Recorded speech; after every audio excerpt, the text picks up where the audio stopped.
Hi guys! Ako ipakita sa inyo ha, giunsa na ko ni paghimo ang medicine organizer sa akong papa. So, first akong gitype ang mga instructions and then ang medicine and timing sa pag-inom niya. Then gamit ang paper cutter, ako siya ipangkat para dali ako mahuman.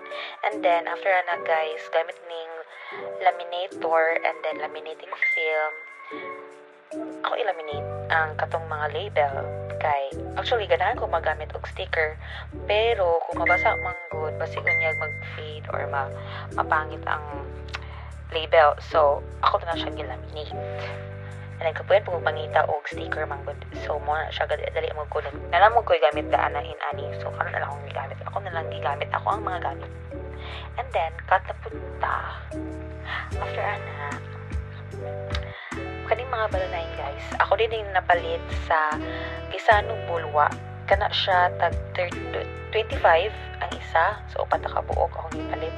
And then kanang tray nga blue is tag 35 na siya. So gamit ang ziplock akong i-secure ang taklob sa balonan sa iyang lawas kaya basig unyag ma-lost ang taklob unya. Magbaylo-baylo siya ba.